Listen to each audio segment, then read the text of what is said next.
Bueno, señores, soy Luis Enrique Ferrer, expreso los 75, al igual que Nelson Molina Espino. Ponte de pie un momento.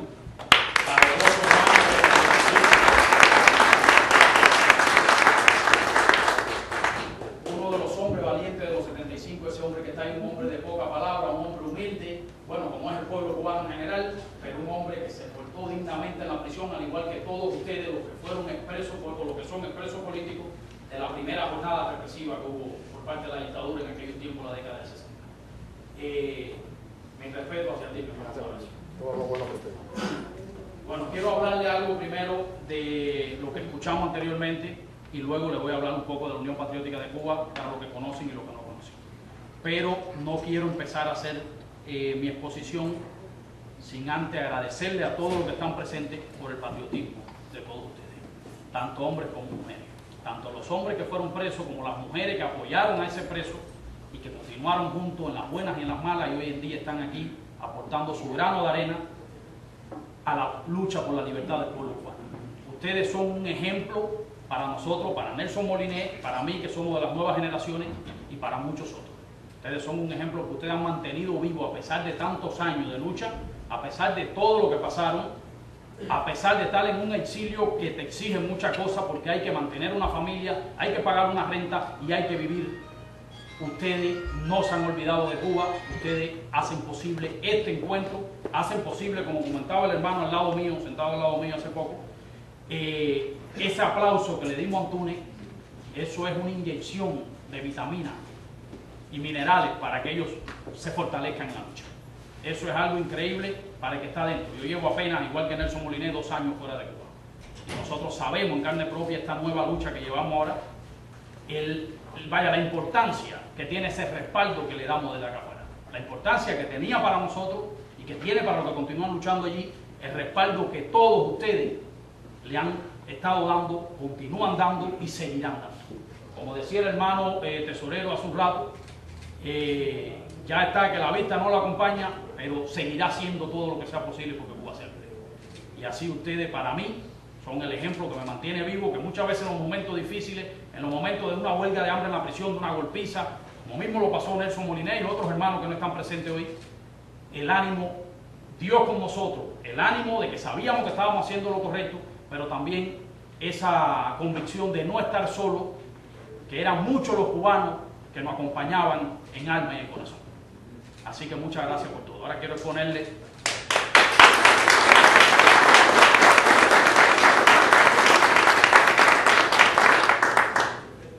quiero hablarle primero algo de Sara Marta. Sara Marta ustedes la van a poder aplaudir y poder abrazar dentro de poco porque está en proceso para venir para acá, para el exilio. Por un lado, nos alegramos por ella y le daremos el abrazo al llegar aquí.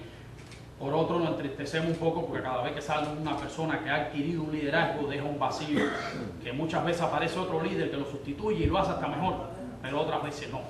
Y entonces eso genera un vacío de que muchas personas que estaban haciendo, al no tener ese líder al lado, en la región al menos donde ella vive, pueden mermar un poco la lucha en ese lugar.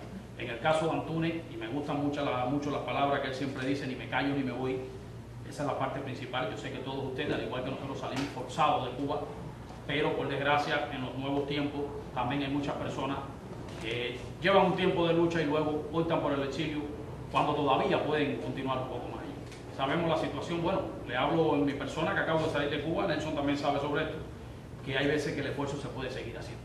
Muchas veces también a raíz de los problemas de la familia y las situaciones en torno nuestro nos obligan a tomar una decisión, pero realmente hoy en día la patria necesita todo esto valiente dentro de Cuba y los que estamos fuera, los que ya salimos de una manera u otra, darle todo el respaldo, todo el apoyo que podamos brindar.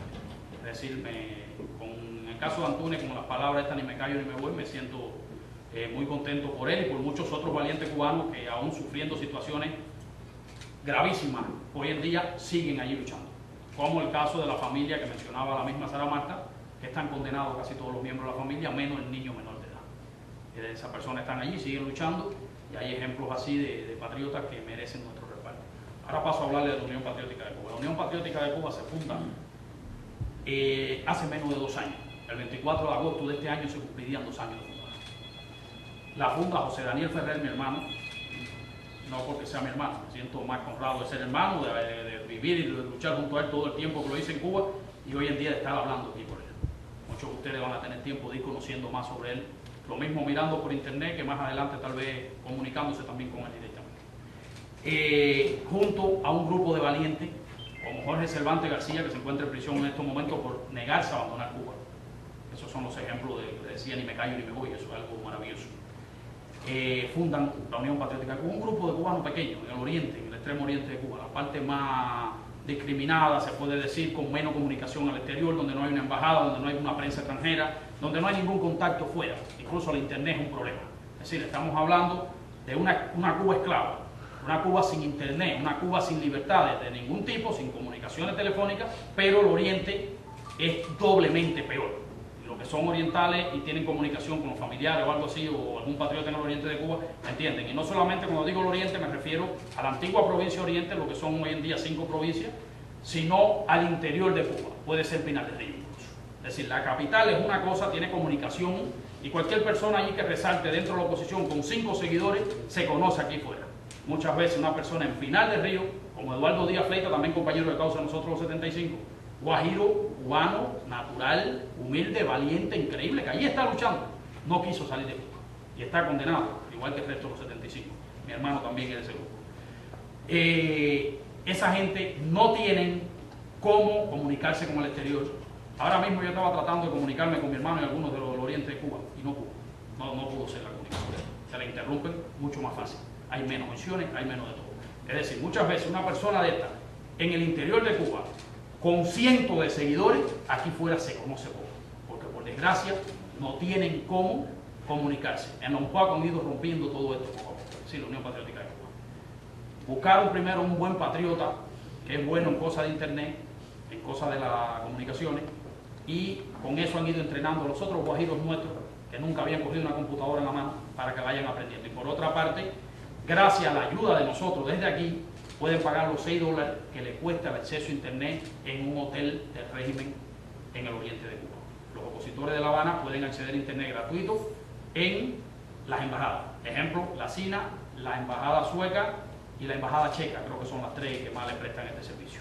Es decir, cualquier opositor en La Habana, y no estoy discriminando a los habaneros, señores, pero es la realidad, tiene un acceso a la oficina de interés de los Estados Unidos de América, porque no es una embajada como tal, que está en territorio de la embajada suiza, igual que aquí la oficina de intereses de la dictadura cubana. Entonces, en este caso, los que están en La Habana, los que están en la capital, muchas veces son más conocidos aquí fuera, pero tienen menos gente detrás para mover y para lograr el cambio. Otros sí tienen muchos seguidores. Tenemos que prestarle, y esto se lo pido como guajiro cubano, y sé que muchos de ustedes también lo son, que le presten un poco más de atención al resto de Cuba, no solamente a la parte de la capital que tiene más comunicación y ya conocemos quién es cada cual. Bueno, en La Habana muchas veces se decía, y Nelson sabe sobre eso, que como que está más llena de capitanes sin soldados. ¿Por qué? Porque todo el mundo en La Habana se hace conocer al exterior, pero no tiene muchos seguidores, por desgracia. Mientras que en otras regiones, como la misma de Antunes, en Villa Clara, está en pie de lucha. Oímos a Antunes, a lo mejor no conocemos a otros más, vaya, conocemos a Antunes y a Guillermo Farilla. No conocemos a los otros cientos que hay detrás de todo Cuba. ¿Por qué? Porque esos otros tienen menos acceso a la comunicación, pero también tienen un poco más de disciplina. ¿Qué pasa? También las ciudades grandes se prestan a que se disgreguen un poco la gente y a que el régimen, con su inteligencia malévola, trabaje para crear la división, el enfrentamiento y los problemas entre los mismos grupos opositores. Hoy en día buscamos la unidad, como también decía Antunes y decía Salamanca. Trabajamos por buscar la unidad entre todos los valientes que hay dentro de Cuba. En el caso de la Unión Patriótica de Cuba, fundada hace menos de 2 años, se logró recientemente, empezamos este año, ya después que teníamos más de 500 activistas de los que van a la calle, de los que van a la casa y le tocan la puerta a la gente y le dan un escrito, un disco de DVD, para que conozcan cuáles son sus derechos y cómo luchar por ellos, es decir, instruyendo, preparando a la gente para que se defienda, para que busque el cambio. Y esos más de 500 hoy en día están multiplicados por 2 o por 3, porque se sumaron unas cuantas organizaciones como era el FANTU, Foro Antitotalitario Unido, que dirigía nuestro hermano Guillermo Fariña, el partido Pedro Luis Boitel, nuestro hermano Félix Navarro, también de la causa de los 75, y varios grupos más. Voy a mencionar en este caso los líderes que recuerde principalmente Ángel Moya Acosta, el esposo de Berta Soler, quien acabo de ver hace un momento en una rueda de prensa, y a lo mejor viene por acá más tarde, vamos a esperar que pueda por el tiempo. sería muy bueno que ustedes le escuchen también. Diosdado González Marrero, también de los 75, al igual que Ángel Moya. Díaz Fleita, como mencioné anteriormente. Félix Navarro, Iván Hernández Carrillo, Pedro Argüelles Morán. Bueno, todas estas personas que están en diferentes partes de la geografía cubana y tienen cada uno su cantidad de seguidores. En algunos casos a lo mejor son 15 o 20, pero en otros casos son muchos más. En otros casos pasan de 200, no de la decena. Se han sumado en una sola organización que lleva el nombre, después de ello haber dialogado y haberse puesto de acuerdo, se pusieron de acuerdo en mantener el nombre de Unión Patriótica de Cuba. Señores, por la importancia de este nombre. Estamos hablando de unión porque sin unión no hay fuerza. De patriotas cubanos, porque si no lo hacemos por patriotismo y lo hacemos por otro interés, la causa está perdida. Y bueno, al final cubanos, porque todos somos cubanos y amamos nuestra patria. Ustedes son los padres de nuestra lucha sin darse cuenta.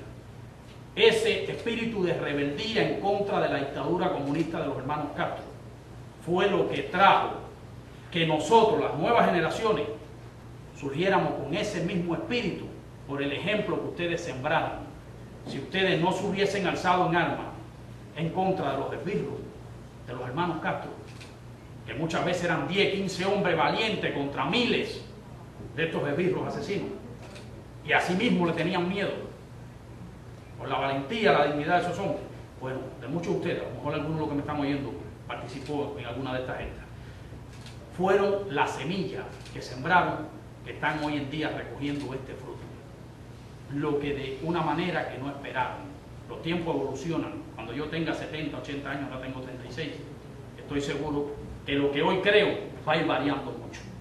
Pero tengo que adaptarme a esos nuevos tiempos y entender que lo que hicieron ustedes, lo que hice yo y lo que siguen haciendo otra gente de mi generación es lo que siembra para recoger esos nuevos cambios que vienen más adelante. La dictadura ha sido muy hábil en adaptarse a los tiempos, tan hábil que ahora le está permitiendo al cubano, después de más de medio siglo, salir al exterior y entrar, no a todos los cubanos, quien ellos les da la gana le dicen que no.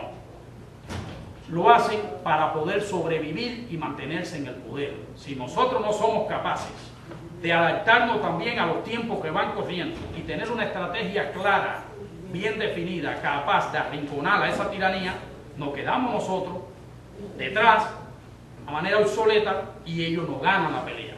Y a lo mejor tengo yo 80 años y también estoy aquí hablando para que las nuevas generaciones sigan luchando, y no queremos eso.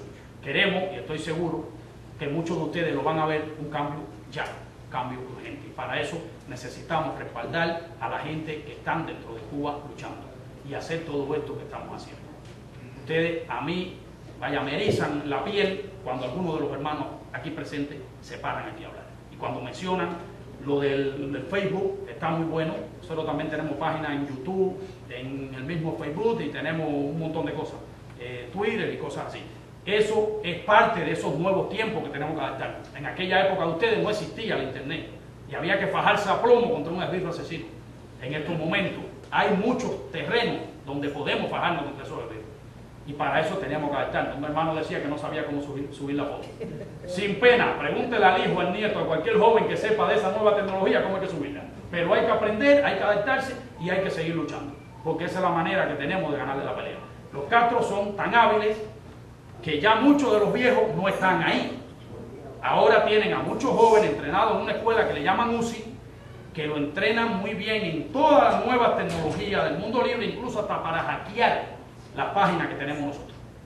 Es decir, ellos utilizan ese capital joven, lo adoctrinan y lo cogen a utilizar las nuevas tecnologías para continuar en el poder. Nosotros tenemos que usar las nuevas tecnologías, adaptarnos, aprender de ellas para acabar con el poder de esa tiranía. Así de sencillo. Bueno, en estos momentos la Unión Patriótica de Cuba usa todas estas herramientas. Muchas veces a mí me cogen a las 2 a las 3 de la mañana subiendo los videos que me mandan de Cuba. Que por cierto, el hermano Alexis tenía preparado aquí para un video que yo iba a traer, pero con tantas complicaciones, tenemos a cerca de medio centenar de huelguistas reclamando la libertad de Luis Enrique Lozada, que está en una situación bastante crítica y quiero hablar un minuto también de eso. Y con tantos corre-corre y tantas situaciones, tuve que ir también a llevar a mi esposa, que es dama de blanco de la fundadora en Cuba. Tuve que llevarla al evento ahora con con Berta Soler, la líder de la Dama del Blanco en estos momentos dentro de Cuba, y dejarla por allá, porque ni siquiera podía yo partirme en dos. Entonces la llevé y con la misma arranqué para acá. Saludé a Berta y salí para acá. Y toda la carrera, y por eso no pude traer un video que tenía preparado para que ustedes vieran hoy aquí de lo que se está haciendo en Cuba. No mi cara fea y mi voz que se entiende bastante mal. Lo que quería que ustedes vieran lo que está pasando dentro de Cuba, lo que están haciendo nuestra gente. Les invito a que busquen en el canal de YouTube que se llama Unpacu. Son las dos primeras palabras, las dos primeras letras, perdón, de cada palabra. De unión, UN, no M. Pa de patriota y Q de Cuba. Busquen YouTube y pongan Unpacu. O pongan Unpacu en un buscador de internet cualquiera, que ahí le va a salir todo lo Unpacu, para que vean lo que se está haciendo. Quiero destacar que en la nueva Unpacu, con todas estas organizaciones que se han sumado, en estos momentos hay decenas de personas liderando que no se van de Cuba. Es decir, como mismo dice Antúnez, ni me callo ni me voy, ellos ni se callan ni se van, y no se quedan ahí, ni se callan ni se van, y están luchando porque aquello cambie. Tanto así que por algo Luis Enrique Lozada en estos momentos lleva casi 20 días en una huelga de hambre en la misma celda de castigo de la prisión de Aguador en Santiago de Cuba, donde mataron a Wilman Villar Mendoza. Ustedes lo han ido a mencionar mucho. Wilman Villar fue el primer mártir de la Unión Patriótica de Cuba. Joven de contramaestre en Santiago de Cuba, joven humilde, guajiro del oriente de Cuba, pero valiente y digno, que se unió al Unpacu. Lo encarcelaron por una marcha que hicieron allí en Contramaestre, con carteles por toda la ciudad, y después del encarcelamiento lo condenaron, se plantó en una huelga de hambre y prefirió, al igual que Boitel, morir en una huelga de hambre, al igual que Zapata, antes que dejarse pisotear y humillar por los esbirros que lo tenían allí en ese calabozo.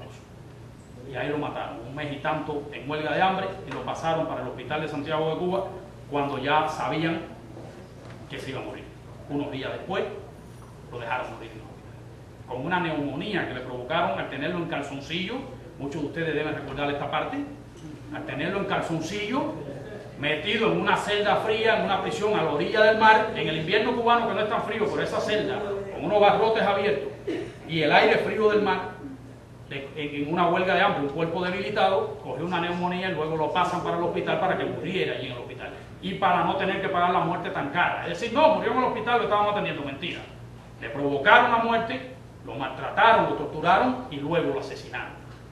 Así, de esa manera que lo hicieron en un hospital para tapar un poco la falta, como mismo hacen ahora, al mismo tiempo que permiten que las personas viajen quienes ellos quieren, porque hay otros que no van a poder salir. Un momento, porque le voy a hacer una pregunta. Adelante, bueno. Yo soy una anciana de 75 años. ¿Usted cree que un régimen comunista como ese se cae pacíficamente? No, señor, se cae a base de balas.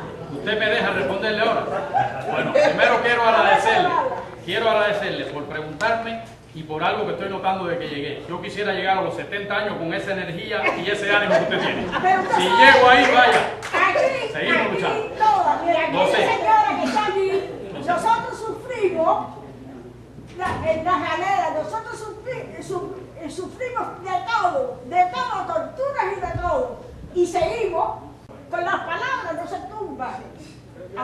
Déjeme responderle, hermana. Mire. Señores, Gandhi empezó una lucha no violenta. En aquel entonces todo el mundo decía, este indio está loco.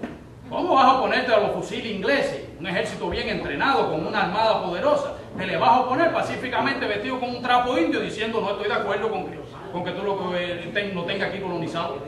La gente decía que estaba loco. Ahora, ¿cómo triunfó? Ya todo el mundo ahora es Gandhi. Pero cuando aquello era un loco. Pero por desgracia o por suerte hay un refrán que dice, los locos de hoy son los héroes del mañana. Entonces, después más adelante, hubo un negro aquí en Estados Unidos llamado Martin Luther King Jr., un pastor de una iglesia protestante, que también comenzó con el pacifismo, y los Black Panthers, estos Panteras Negras, que soy más bueno en el español que en el inglés, no aceptaban esto. Este hombre también está loco, y mucha gente decía que estaba loco. Algunos blancos que querían que se les respetaran los derechos a los negros americanos eran solidarios emocionalmente, pues decían, no, este hombre está loco, este no es momento para hacer esto. Es decir, siempre hay un pero, mi hermano.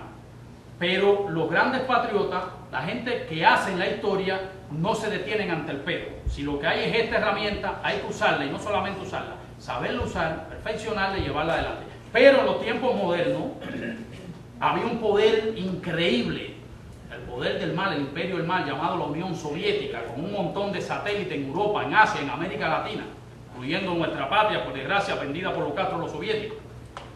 Y ese poder tan grande, con armas nucleares, con una Stasi en la RDA, que aquello era increíble. Esa gente vigilaban, controlaban, reprimían, chantajeaban a todo el mundo. Menos, por supuesto, a los dictadores que eran los que mandaban ese grupo. Con una Stasi poderosísima, que fueron de los que entrenaron a la dictadura cubana, los espirros que tenemos allí ahora llamados Policía Política, Departamento de la Seguridad del Estado, el G2. Esa Stasi poderosa se vino abajo, con un muro que la gente tumbaron a mandarria. No hubo un tiro, no hubo nada. Pero en tiempo más moderno, ahora hace poco, quedó en el Slobodan Milosevic, heredero de ese comunismo retrógrado de la Europa del Este, en Serbia. Y a este hombre, un grupo de jóvenes, lograron unir a todos los patriotas viejos, a los jóvenes y a todo el mundo, con nuevas iniciativas y con una nueva dinámica, vamos a decirle, con otra estrategia de lucha pacífica. Sumaron a toda esa gente, a los diferentes partidos, a los diferentes grupos, y lograron, ese grupo se llamaba OSPOR, que creo que en español significa resistencia, y el directorio cogió esa palabra de ahí para llevarla a lo que es la resistencia dentro de Cuba. Es decir, este pequeño grupo, que eran un puñado de jóvenes, lograron ir uniendo a todos los anti-milosevistas, a todos los que querían libertad, incluso algunos eran hasta medio enemigos, se fajaban entre ellos. Ellos lograron unirlo, lograron sumarlo y echaron abajo el Slobodan Milosevic. Y estoy hablando de Serbia, donde hay musulmanes de estos que vienen a Boston y ponen bomba, que ese no es la idiosincrasia, vamos a decir, del cubano. El cubano no es así. Y estamos hablando de la RDA, donde estaban los alemanes, aquellos herederos incluso de la gente de Hitler, gente que en su tiempo también hicieron bastante cosas, y después con la gente de Honecker, Erich Honecker, que era el que estaba cuando lo derrocan.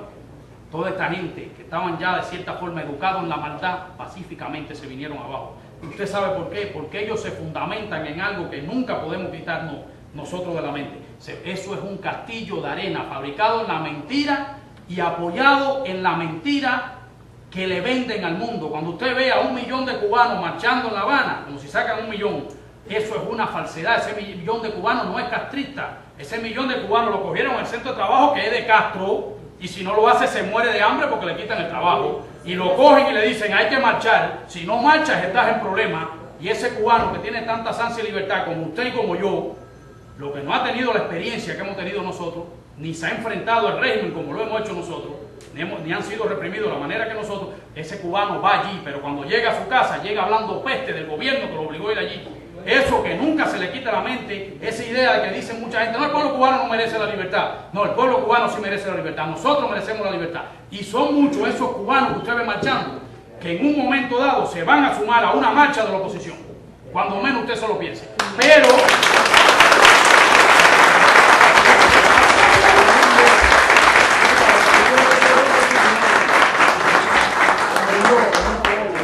Pero si nosotros permitimos que el gobierno nos engañe y engañe al mundo, haciéndole creer que todos esos cubanos son fidelistas y que lo apoyan, estamos perdidos. No es así. Ellos tienen un 5% de respaldo popular aproximadamente, a lo mejor llega un 10%. El resto, el 80% está inconforme, pero se mantiene neutral por temor, por el trabajo, por los estudios, por el chantaje que sea. Y hay otro por ciento ya cada día que va en aumento, que es la oposición cubana, que está luchando y dando el ejemplo. Cuando la mayoría de ese pueblo está inconforme, decida sumarse a los que están predicando allí con el ejemplo y creando las condiciones para eso, se acabó Castro, aunque tenga armas nucleares, como pasó con los países que anteriormente mencioné. Así de sencillo, gracias. Así de sencillo, hermana. Así le digo una cosa, lo que ustedes sembraron no fue en vano, y aquella lucha en ese momento era más que necesaria de esa manera. Era lo que se usaba en el mundo entero y lo que daba resultados. Las cosas han cambiado. Esta lucha funciona, pero tenemos que lograr que todos ustedes entiendan que sí funciona y que hay que respaldar a esa gente, que nunca se sientan solos. Como mismo sé que los que estaban en el Escambray, los que estaban en el presidio político, los que estaban en el lugar que fuera luchando en contra de los Castro en aquella época, necesitaban sentir el respaldo, el apoyo y la solidaridad de los demás. Es decir, necesitaban ver que había más gente que querían lo mismo. Esos hermanos nuestros que están allí, casi incomunicados, como mismo lo tuvieron ustedes en aquella época.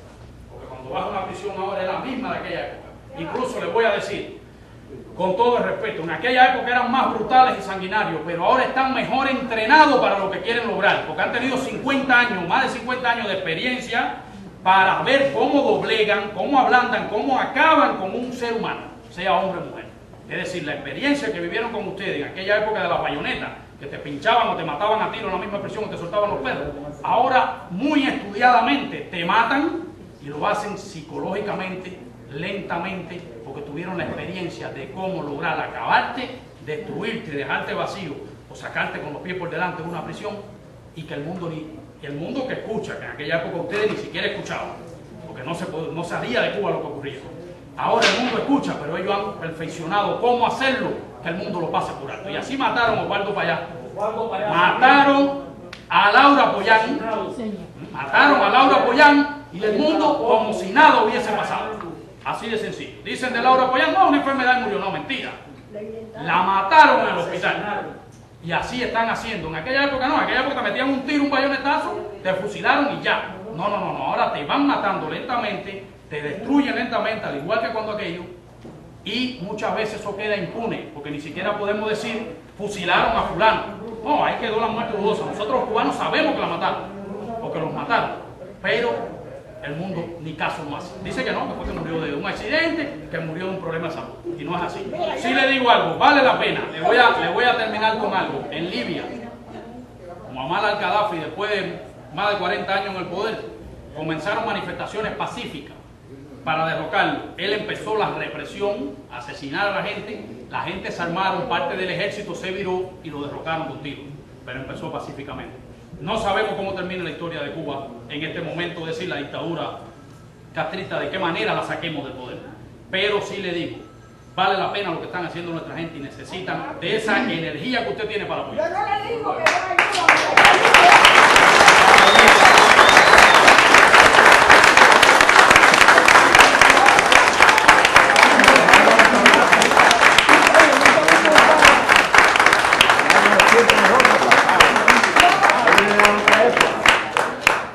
Bueno, quiero terminar para no cansarlo, porque sé que llevamos un buen rato ya hablando de diferentes hermanos. Ahora me tocó a mí, yo creo que cuando estaba más cansada la gente, así que yo soy el mayor culpable. Señores, hay que tratar desde acá también influir en todos los grupos que luchan dentro de Cuba, que trabajen en conjunto, porque sabemos que sin unidad no hay fuerza. El régimen cubano durante más de medio siglo se ha encargado de sembrar la división. Hay una máxima muy antigua y ellos la saben, que es divide y vencerás. Y ellos llevan años dividiéndolo, incluso nos dividieron a los patriotas del exilio con los que están dentro de Cuba. En Cuba sembraron un odio en la población, dejaban a la familia incomunicada, y ustedes muchos fueron víctimas de eso. Parte de su familia dentro de Cuba que durante años no supieron de ella, buscando dividir y acabar con cualquier foco de protesta unida en contra de ellos. Es decir, lo de dentro con el apoyo de lo de fuera.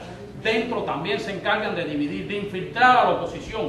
En Unpaco hemos sacado, y hay el video publicado también donde les dije que pueden visitar, con chivatos que infiltraron en nuestro grupo, y lo hemos sacado a la luz pública, lo hemos investigado hasta fondo, lo hemos descubierto y lo hemos dado a conocer.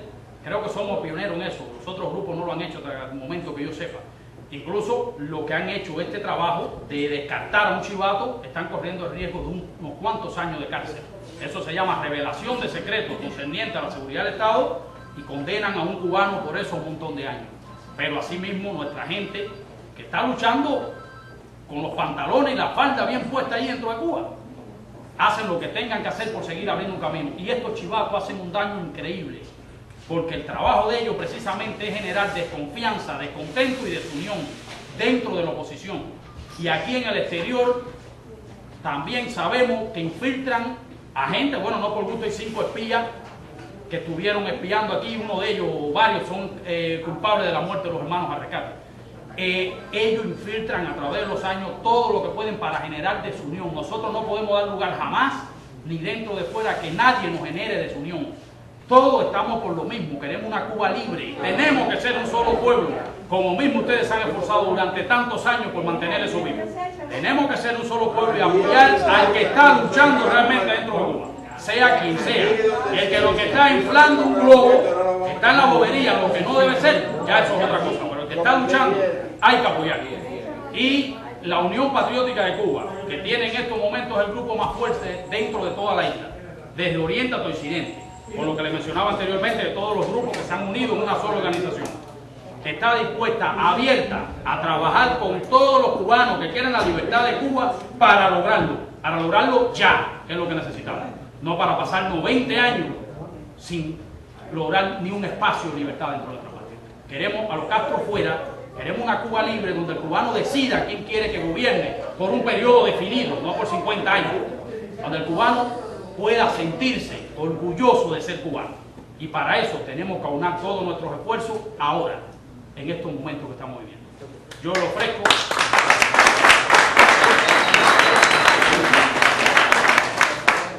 le ofrezco todos esos grandes patriotas que están luchando dentro de Cuba a disposición de ustedes, y sé que ustedes a disposición de ellos, para lograr que esto camine más hacia adelante. Una combinación de lo de dentro y lo de fuera en una sola lucha, en una sola estrategia. Nosotros lo de fuera siendo una voz de ellos, difundiendo al mundo lo que está pasando, brindándole un respaldo para que tengan, muchas veces andan con los zapatos rotos y el pantalón con un hueco en la rodilla, y vienen y le dan una entrada a palo y les rompen la poca ropa que tienen también. A Luis Enrique Lozada asaltaron la vivienda y le rompieron hasta el refrigerador y el televisor, le destruyeron todo. A Jorge Cervantes una vez se lo hicieron y luego lo llevaron a prisión. Esa gente necesita de nosotros el aporte que podamos brindarle, las ideas que desde aquí también podamos generarle, porque estamos en un mundo libre que nos permite ver un horizonte más amplio que el que ellos pueden ver en una patria cercada, cerrada, que es una gran cárcel. Por lo tanto, generando ideas, generando el apoyo, siendo una voz para ellos en el exterior, estamos haciendo patria, estamos logrando el cambio lo más pronto posible. Es decir, el cambio que necesitamos ahora. Muchas gracias y un abrazo.